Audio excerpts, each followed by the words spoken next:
Hello, good evening, and welcome back to the 5 Avenues to Well-Being, our summer series here at Maor Manhattan JEC, and coming out to everyone there in Olami land and in Maor land, and anyone else watching. We're happy that you're here. Thank you for joining us.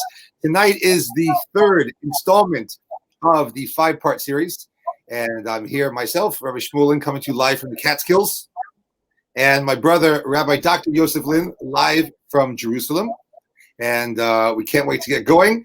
We have already done 2 of these, so if you didn't get a chance to see them, you want to go back, you can find the link somewhere, and you can watch them. And this whole series is based upon a 5-part system that was developed at the University of Pennsylvania by the founder and the patriarch of positive psychology, Dr. Martin Seligman.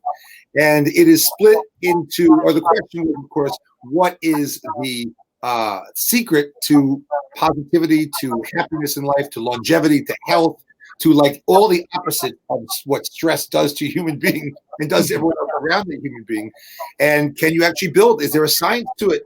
And can you then implement it and make it real? So that's what my brother does for a living up there, and I'm happy to host this and bring you together with my brother 40 minutes of science, theory, Judaism, and real practical exercises and homework for you to take home with you and to put into your daily life.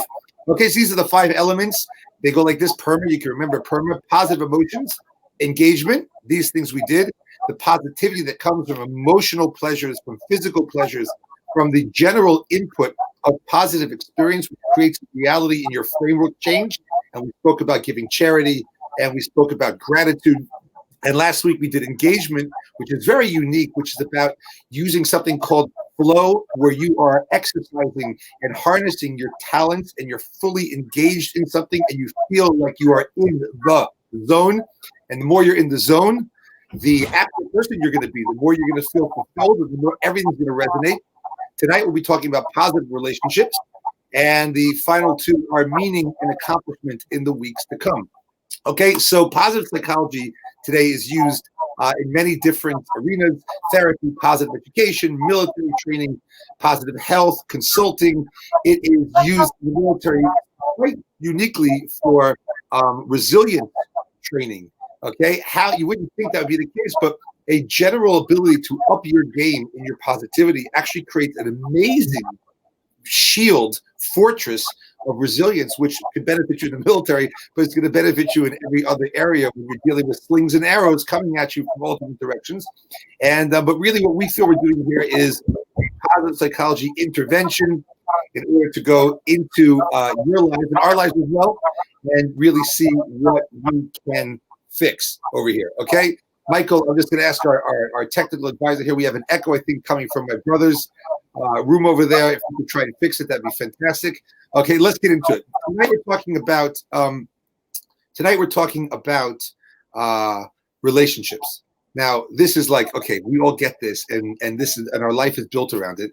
And I'm looking forward to actually getting to the Torah Jewish side of it as well, because it's all encompassing. But there was an amazing study, Harvard study of adult development, which followed 724 men in 1938 over the course of their lives. And it was every socioeconomic stratus, from lower middle class, lower class, to Harvard graduate students. Even President Kennedy was part of this study. And actually today there are still 60 people in their 90s that are alive and well, part of the study, and they literally followed them through their whole lives. There's a TED talk on this. You can see it and verify it, but it's the longest running study. And the bottom line was the thing which contributed most, not only just to happiness in life, but actually health, longevity, like what are the stats of the people who are actually alive in 90 years old, right, had to do with the quality of their relationships. That's it. The quality, not your job, the quality of your relationships in life was the greatest determining factor in longevity, in health, in happiness, marriage, success in your work. It's an unbelievable study. Okay, so that's what we're going to jump into tonight, and it's really always a pleasure to be working closely with my brother over there, my brother over there, right, and over there in Yerushalayim. I wish I could give you a hug, because that mean I'd be next to you, and I'd also be in Jerusalem. Okay, but short of that, we've got StreamYard, and thanks to Michael Apfel, our producer over here, and handing over the evening to the science and theory part to my brother, Rabbi Dr. Yosef Lynn. Okay, thank you, Shmuel. Thank you so much. What I want to do tonight in the world of positive relationships is I don't want to speak about acquiring new relationships. I want to talk about taking the relationships that we have and making sure that we really actually, I guess, engage in those relationships in the right way and all the benefits that can come along with that proper engagement.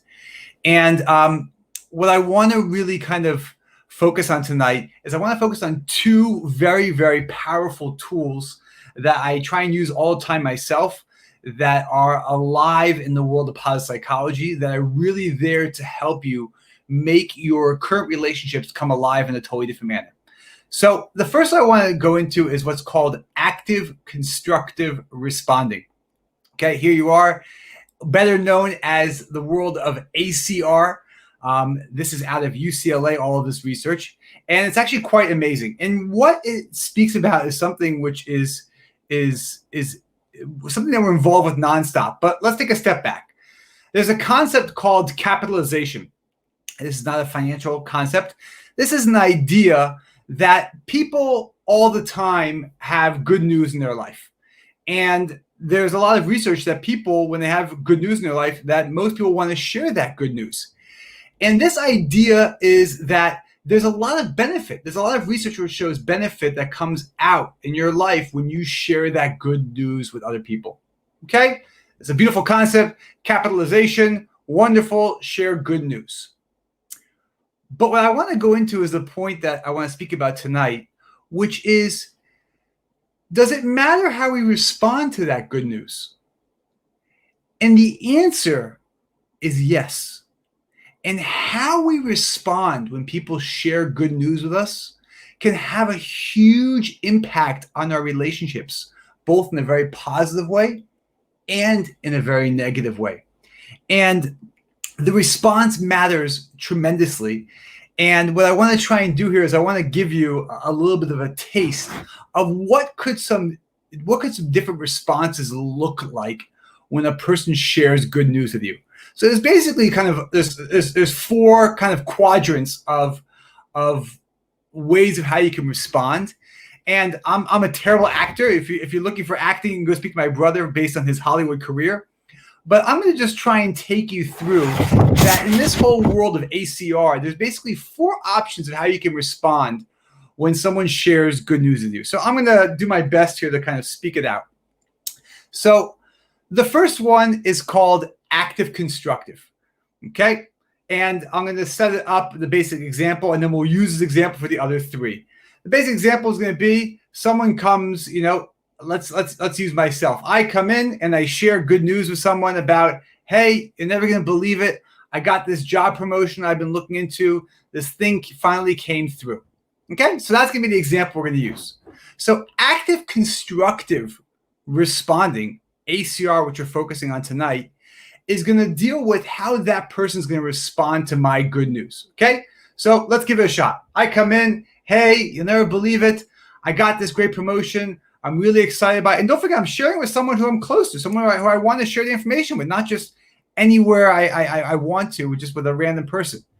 And what's the response I get back? Wow, Yosef, unbelievable. Tell me more about it. Give me some details. When did it happen? What are you going to do to celebrate? You name it. Total engagement, good energy. Okay? That is active constructive responding. So let's go now to the three other options, okay? Number two, active destructive. The good news is shared. I'm not going to go through the whole thing again. And what's the response immediately?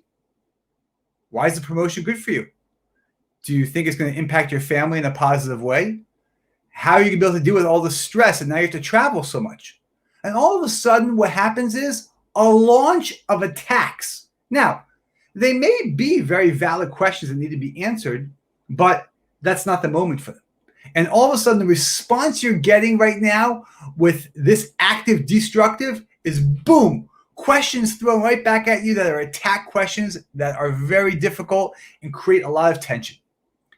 Number three, passive destructive. Now what happens? Story goes again. I come in, I share the good news, and what happens? What's the first comment back that I get from this person? Oh, you're never going to believe what happened to me. I also got a raise. I also had this happen. And instantly, the conversation goes from me sharing my good news to the person hearing it and not even responding and jumping in to the good news that happened to them. Okay? The fourth, passive constructive, and I have this here in red, is the most destructive form of responding. And that is, I come in, I share the good news, and all of a sudden, what's the response? No eye contact, nothing, just, oh, that's nice. And that's it. Here I am sharing big news. Here I am sharing something that's important to me. I get no eye contact. I get no connection. I get, hey, nice job. And that's it. It's basically as if it didn't happen. There was no emotion seen by the person who received this, who I told the information to. And it's a disaster. And if you look, okay, here, active constructive responding is actually the only category that gives you real relationship benefit, and the most destructive form of kind of response when someone shares you good information is this last category of category number 4, passive constructive responding. And it's really, really quite amazing, but you just see that the response matters so much when people share information with us. When they put themselves out there to tell us something that they're proud of, the response has a huge impact. I want to show you some of the research behind this, is that you see it in the world of relationships. We can skip this, Michael. You see in the world of relationships something quite fascinating, that in dating and marriage, what you see is something which is awesome, is that if your partner gives you ACR, again, this active constructive responding, what do we see? Tons of benefit across the board. Again, you can see it here: satisfaction, emotional intimacy, trust, and relationship quality. And if your partner does not give ACR, okay, then the relationship is at a much higher risk to dissolve. And the research even goes further. The research even speaks about what happens with kids. And it's really fascinating that you see that the way that, the way we respond to when people share good news with us, especially people with children, when children share good news with you all the time, my own children are sharing good news with me. How I respond to that good news is not just going to impact my relationship with my children, it's going to impact their own friendships. And it's really, really, really quite amazing to see. And it is just so important for us to keep in mind just how we respond to people and how we deal with when people share good information with us. Our reaction can really be something which can build a relationship tremendously, or it can be something which can really crush the relationship. And this is happening all day long, and it's something really important to think about. There is a second area that I want to speak about in the world of connections and basically taking relationships that we have and how to make them stronger. And the second area I want to speak about is something called high quality connections. And the world of high quality connections is out of the University of Michigan. And it's really an amazing thing. And the world of high quality connections speaks about the idea is that what happens is that when you have an interaction with someone, which is strong, which is energized, where people are engaged, what that does, that can create a tremendous boost, not just for your own well-being, but it can create a tremendous boost as far as the quality of the relationship is concerned. And there's a lot of research about this, but there are basically 4 major kind of signature features about high quality connections. And these are signature features of what happens that when people really connect to each other and they really engage in that interaction, and they give that interaction their all, these are basically 4 features of what can happen. And in the most powerful one I find is number 4, is that you can actually feel changes. We feel an emotional high. We feel a sense of being loved, and you feel these are not just nice ideas that we think about. These are actually feelings that are we experience during the interaction.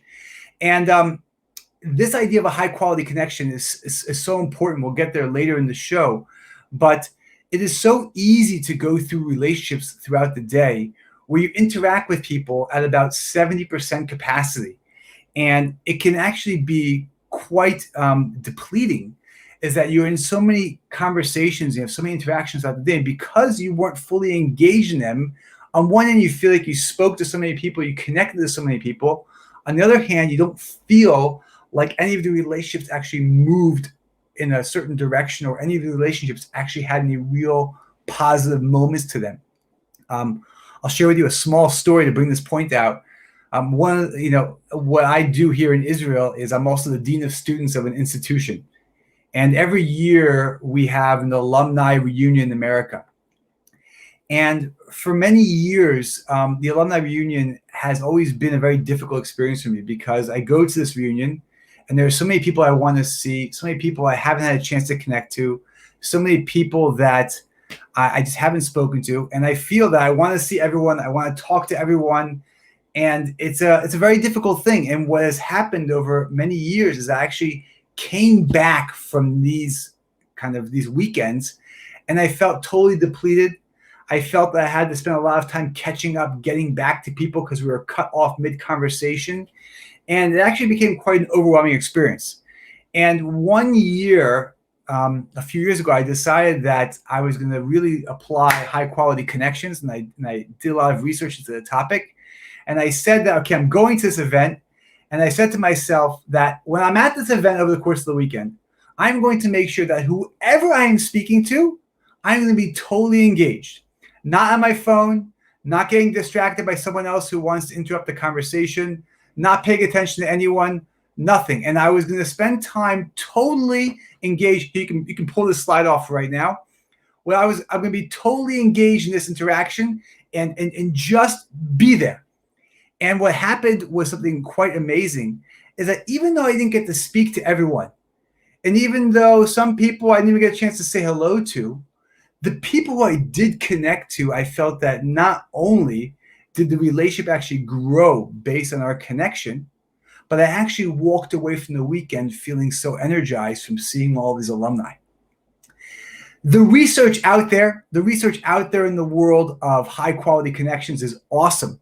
And this is just research about what happens to individuals who experience high quality connections. Again, we're not talking about major relationships that you see once a year. We're talking about interactions throughout your day, small little interactions. But this is some of the research that has come out as far as what happens when people experience high quality connections. There's also tons of research, which I'm not going to show you, based on what happens in organizations, in companies, where they really work on creating high quality connection experiences.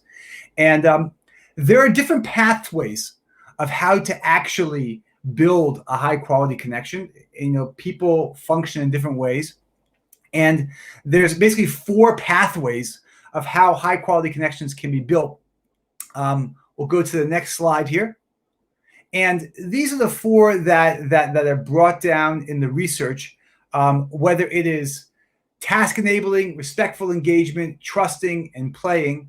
And there are different ways of how you can create high quality connections. And it's really an amazing thing that when you really focus on trying to interact properly with the people that you come into contact with over the course of the day, you may not be able to come into contact with as many people. And you may not be able to do this all the time, because a lot of times we're seeing many different people. But if you're able to focus on doing this, whether it's a meeting, whether it's a lunch date, whatever it may be, I speak about this when we speak about the world of marriage. Maybe it's the first 10 minutes when you come home at night. But the idea of connecting someone and being all in and giving it full engagement and really being present, it's amazing that what it can do, not just for your own well-being, but what it can do also for the relationship as well. And these are just kind of 2 areas. Again, ACR, which we saw, active constructive responding, and HQC, high quality connections. These are two areas of people of things you can do in your everyday practical lives with these in your relationships in order to improve the quality, not just for your own personal well-being, but especially for the relationship itself. And with that, I'd like to hand it back over to my brother. Shmuel, take it away. I'll tell you, like, I remember that someone said to me, because I manage an organization, you come in every day, you're making decisions left, right, center. He said, people said, I had an organizational psychologist come in, shout out to you out there, you know who you are, and say, look, come and give us our report. He says, no one feels that you're present. What do you mean? I'm there all the time. You're not present, but I'm there all the time. I'm there making decisions. Yeah. But there's a difference when you walk in and you smile and when people are and you may have to make decisions, but you're there. Can you be there?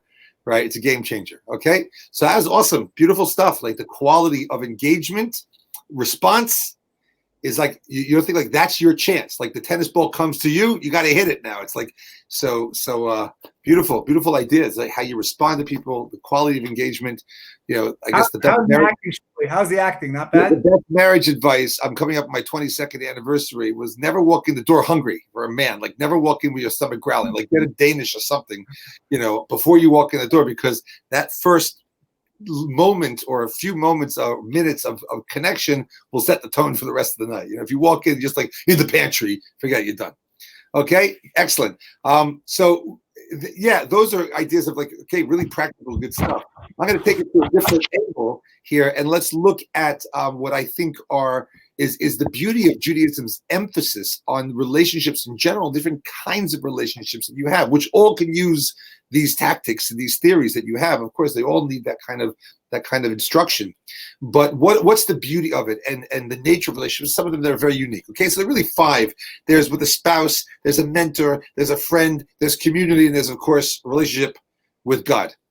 So let's go through them very briefly, because what you have are concentric circles, but the totality of who you are as in Jewish teaching is really, like I said, it's not your job. Of course, you have to be in the world and you have to do things well, and you have to have a moral approach to things, and you have to make a good impression on the world, and you have to do good things for the name of the Jewish people, et cetera, et cetera.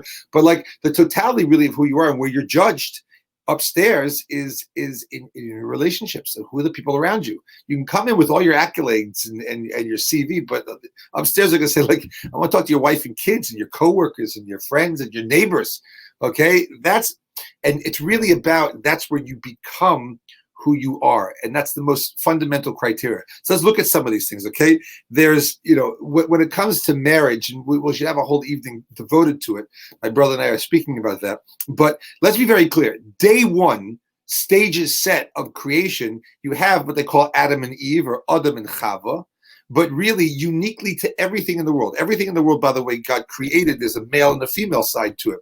Even plants, even in Romance languages, words are feminine, words are masculine. The Germans invented neuter, whatever it is. But everything, these ideas and concepts of maleness, of feminine quality, male quality, which of course everyone has varying degrees of both of them. And a man is a manifestation of maleness, and a woman a manifestation of femaleness. But these are theories and concepts, the building blocks of creation. But day one, the first creation was this thing called Adam, okay, which means of the earth, or this generic name, which was both male and female. Everything else, male and female components, are created separately. This thing is created male and female. That's a Jewish take on it, that man and woman were created as one entity together. And then, Lo tov heyos Adam levado. It was not good or complete for this entity to be singular. It was split in order that we spend our entire life learning to reconstitute and refuse what was an original oneness. Okay, this idea of your spouse, that is the drama. Deep philosophical concepts will teach us that all of creation, our free will, everything is a return to the oneness. Obviously, God is one. We are returning every single day to that oneness, and the medium through which we do that is through the most intimate of relationships, the spouse. So Adam and Chava, Adam and Eve, we're not some guy roaming the earth and can I find a date someplace? Where's Tinder? It was one entity. It was split in order for them to utilize their free will, their autonomy, their ability to be two separate entities and to reconstitute an original oneness. That's the spouse, okay? The inner circle of relationships. There's a teaching in the ethics of our fathers that says, which means you have to appoint for yourself a rav, a rabbi, a mentor, let's call it, and you have to acquire for yourself a friend. They're very different things. But we have different relationships here. We have a relationship with a mentor, and we have a relationship with a friend. So the mentor is that you have to have someone in your life who you don't acquire this person, you don't buy this person, you don't bribe this person. You have to use the language that's used is you have to place this person above you. You have to look at someone who's further down the track in life, more experienced, successful at life and marriages and what they're doing, and someone who speaks your language, relates to you, but you're willing to place this person above you with their wisdom, experience, objectivity, and you put your critical thoughts and ideas and your essence in front of this person.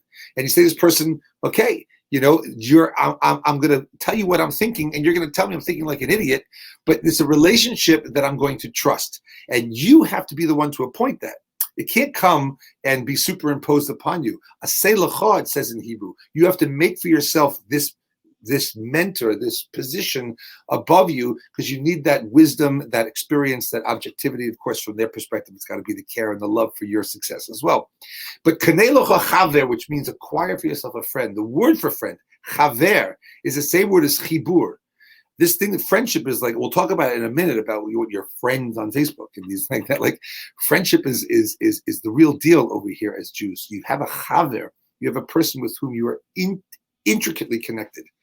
With a closest, not just you have a good time together, there is a real important position of that relationship in your life, and you have to invest in it. Sages are very wise. You have to put money into it and time into it, acquire it. Yeah, not bribing a friend to be your friend or buying them off, but you have to feed it. It's a relationship that as life gets very busy, goes by the wayside.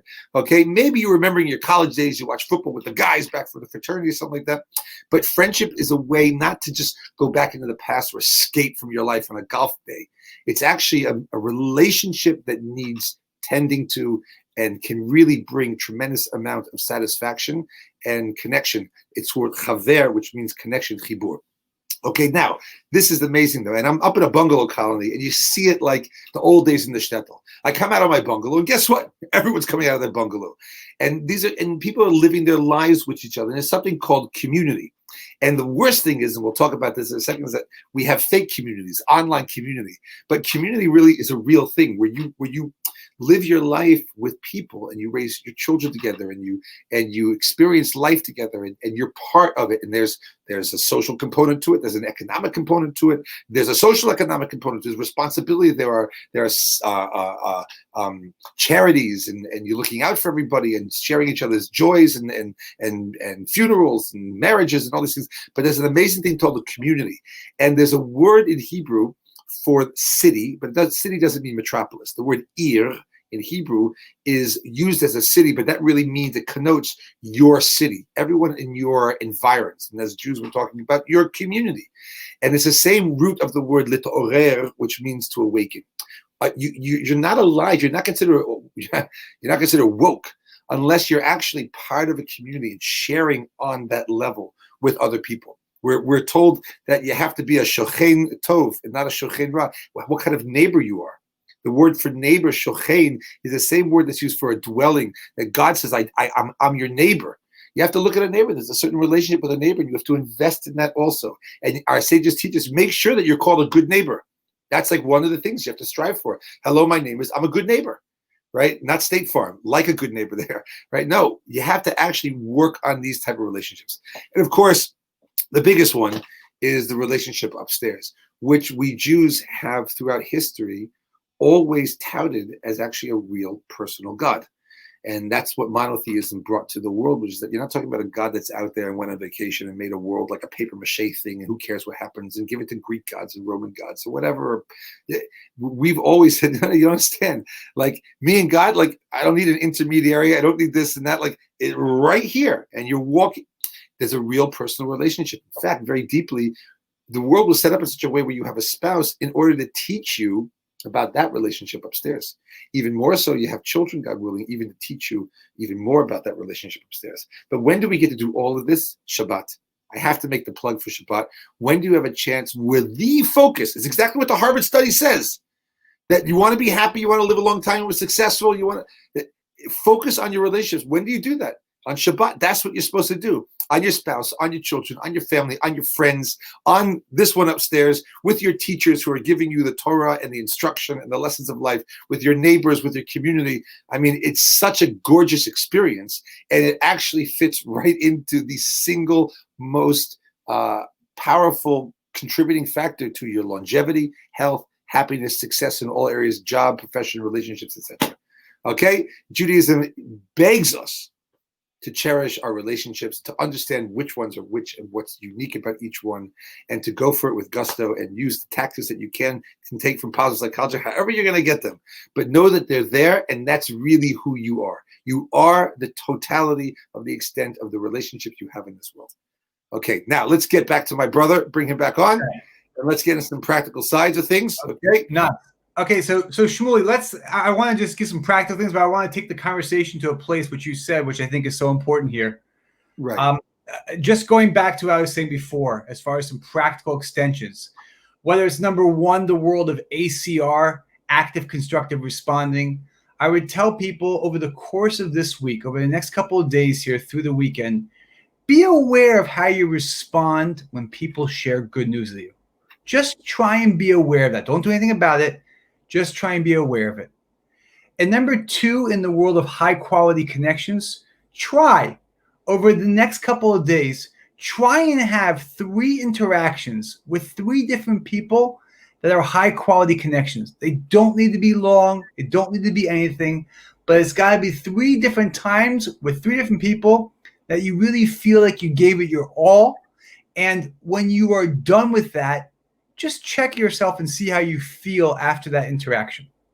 But where I want to go, Shmuel, and I think this is really where we have to spend time, and this is the issue, is the world of technology. And we are living in the world of technology, which is thriving and alive and allowing so many amazing things to happen. And you and I will be the 2 people to promote that more than anything else. But the reality is that, as we know, if there's anything that can get in the way of us improving our relationships, especially the things we've been speaking about tonight, it's that world of technology. And that's where I want to kind of push the conversation during this kind of these last minutes of our time together. I would say, too, there are 2 things about it. There's the old proverbial, like you're sitting with someone, they take the newspaper and they they put the newspaper up in front of them, like they're reading the paper. And you're like, hey, I'm right here. Right. So that's the old days. And then it was like, when you're talking to someone and you're trying to tell them something and they go like this with their watch, they look down, their watch, like they're they're not there. They're just not there. There's lots of body language, but like, let's face it, with this and with I got a Fitbit on. I mean, if I look down at the Fitbit, I really, you're talking to me and I'm like, hey, how are my steps? I got 5,000 steps. It's really amazing. Like you're just a mannequin. You're not even there. And then, of course, there's the seduction of the smokescreen of just the facade of community and friendship. And I just want to add to everyone gets it. You want to have a meeting. Number 1 rule for quality connection to a person: when you're talking to a person, talk to the person. Okay, look at them, talk to them. Don't look down. Don't look at this. If this beeps and buzzes, one sec. Like we all know that, but it's really, really, really hard to do. Okay, but let's jump in. Yosef, what do you think? How are, according to what the basic tenets of relationship destroying? Where is social media and technology fitting in your opinion?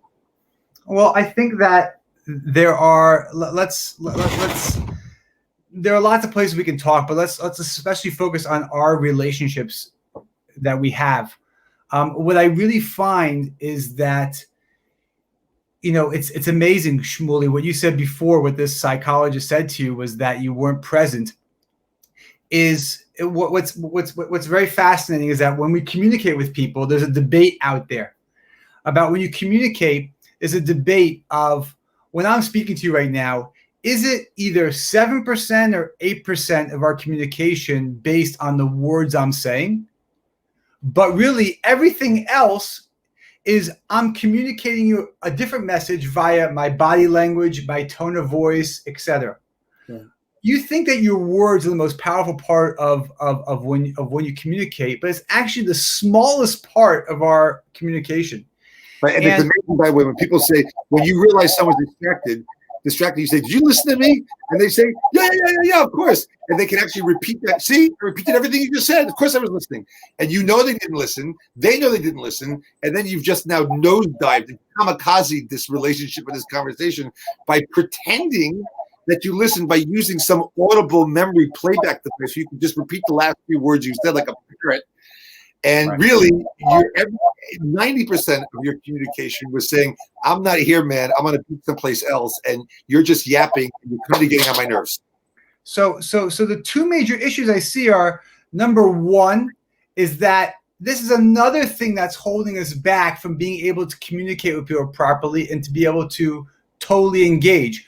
Whether it's, when my kid shares a positive experience, how am I going to react? I may say the right thing, but if my kid sees bad body language, bad tone of voice, and now on top of that, my kid sees I'm on my phone at the same time I'm responding, disaster, okay? Or number two, which is really a big issue, and this is really the slide, is I think that people are missing opportunities for relationships. This image of what you see right now, go out to any restaurant in the world today, and you're going to see something similar. And it used to be, a funny thing, but it's not so funny anymore. And it's actually, we think back about the world of what it used to be before we had smartphones, before we had this. But it's actually quite scary how you see not just the fact that, like I said in my first point, that relationships, that people aren't connecting as well as they could, but number two, people are missing opportunities. And I think it's a real problem that our job is to figure out how to use technology, but how to use technology properly. And I want to point out something also. It's not, I think there are two things going on here. Of course, there's one is the addiction and the endorphins that come from it. We know all the studies, and when you have friends and likes and things in conversation. I mean, I've got, my 4 oldest children, from 21 down to 16. Okay. It's like, it's insane. But we had a conversation about this the other day, and the question was like, and then my kid said it very, very astutely. So there's the addiction, but there's a whole other part, is that you have to be real with the fact that the world has turned on its head. That means your job demands something of you, which needs some type of assistance 24/7. You have to be available. It's not like the old days where when you're off. That's it. Like like I said to my kids, like my son who just ran a camp. He's like, I don't understand how you would how you could run anything without WhatsApp. I don't understand it. I mean, I needed it so much. But the truth is that the world has changed in such a way where you really have to have Herculean power and strength to actually carve through it and put it away. It's not so simple. It's not just, I'm addicted. Okay, I'll break the addiction. Right. We have to understand the reality of the world is that people are expecting you 24/7, and communications, you get 16 conversations open, and you can't just and it's socially, inappropriate just to leave people, whatever pressure is going on. We have to be real with the fact that the world is demanding this of us. And so we have to understand that you got to build real muscle. If you knew you had to do the Ironman, you wouldn't think it's a wind sprint around the corner. You got to know what you're in for. And if relationships are super important, and the more relationships you have, I'll tell you one thing. There's a guy I know who's one of the busiest people out there. Okay, very successful businessman, and literally at the height of his career and his engagement. And everyone else is ignoring phone calls. This person, super big. I would call this person not because I'm so important, but this person picked up the phone and said, "Hi, I see it's you. I'm in a meeting. I can't talk right now. Nice to hear your voice. I'll call you back when I can." But that personal connection, when anybody else in the world would have clicked ignore, made a huge impact on me. Right, you need tremendous amount of strength and focus to beat this one. Okay, it's actually quite interesting. Is that it used to be that in the world of a lot of the psychology talk about the balance of work and life. So it used to be the famous work-life balance, and how do you do it? And There once was a world where people came home from work and left work, behind and came home at night. And so now the language has changed. You don't hear the work-life balance kind of ratio anymore. It's called work-life integration because it's nonstop. It's everywhere. Right. And we're with it all the time. And how many times have you sent someone a message via WhatsApp and they see you got it and then you didn't respond, and 5 minutes later they send you a question mark? Okay, as if you're not doing anything else. But how can you not respond to this thing? And so I agree with you that on one hand we can't be naive. There is, it's impossible in a basic world today to function without a smartphone, whether it's in your professional life, whether it's for banking, whether it's for anything. On the other hand, like you're saying, it takes a tremendous amount of strength to go out of your way to figure out ways of, it doesn't have to be here. For example, I'll just say, 3 quick tips that I have tried to use in my own personal life. Number 1, when I walk in the door home from work, at that point, for those initial 15 minutes, I can turn my phone off. No matter how busy I am, no matter what's going on, for those 15 minutes, I can engage. Number 2, I don't take my phone into my bedroom at night. I will be up late at night working, but before I go into my bedroom at night, I will leave my phone out. I'll leave it in my office. But what do you use for an alarm clock? Which is it's called an alarm clock. Okay. And which is even biometrics when I sleep. No, it's ridiculous. You're caught. No, it's ridiculous. And number 3 is I have a second phone that if I need to go somewhere for a walk with my wife, or I'm even going out for dinner with her, and I know my kids need to get me for an emergency, I'll bring my second phone that no one has a number for except the babysitter or my kids. And if I'm really needed, they can get me.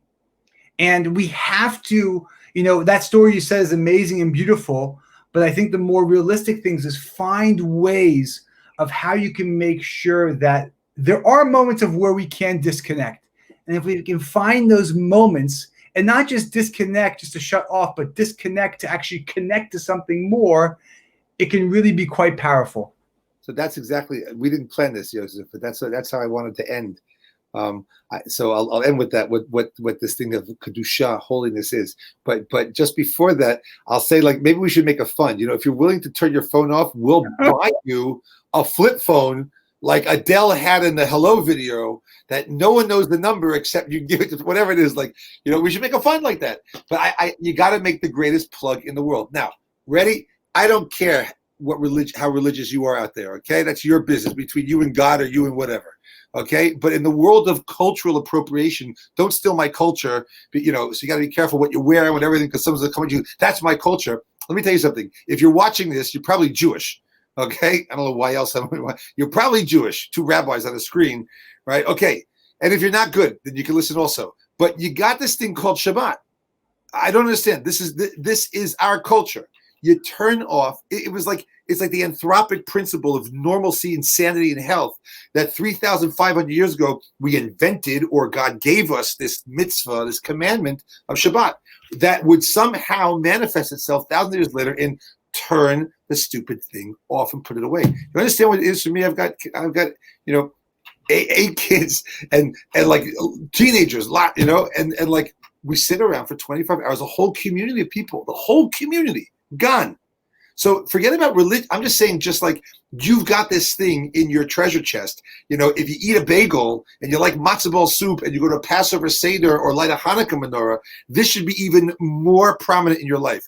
Take Shabbat, take the one thing about Shabbat that will literally save your life and say, off, screen time, gone. And everyone can accept it because it's your cultural right. Tell my bosses, I'm off. It's Shabbat. I'm a Jew. Shabbat's off. No one's going to ask, oh, really? You reform? I know reform people use it. No one's going to care. But you have the greatest opportunity in right now with the most precious part of your Jewish identity, which is Shabbat, and it's a life-changing event. But I'll leave this. The idea that the word for holiness in Hebrew is Kedusha. It's also the word, by the way, for marriage, Kedushin. Okay? Holiness is the 2-step process our tradition teaches us. Sur me'rave aseh tov. In order to acquire holiness, you have to do two things. One is you have to remove all the impediments and obstacles. Okay, get everything that's blocking out of the way. If you're hungry, if you're ordering, whatever relationship, get everything else out of the way. Other people, other ideas, work, everything. You have to get everything out of the way, and that's Herculean, like we said. But then you don't even half the job. The other half is asay tov. Now you have this space, and the question is, what are you going to do with it? When you carve out the time and the space and the opportunity to be with someone and be in a relationship with them, and then you have that focus and that silence and that opportunity, then you have to learn actually what to do in that moment to enhance it and move it forward. So I want to thank everyone for joining us, and show next week, same bat time, same bat channel, okay? And we'll be dealing with meaning, the M of PERMA. And I hope you enjoyed this. We would love to see comments, suggestions, and in the comment box down there somewhere. Okay, thank you for joining us. Please forward it to your friends and family if you found it interesting, entertaining, enlightening, anywhat useful whatsoever. And it's nice to see you again, Rabbi Dr. Brother Yosef Lynn. And thank you all for joining us. Signing off, we will see you next week. Good night.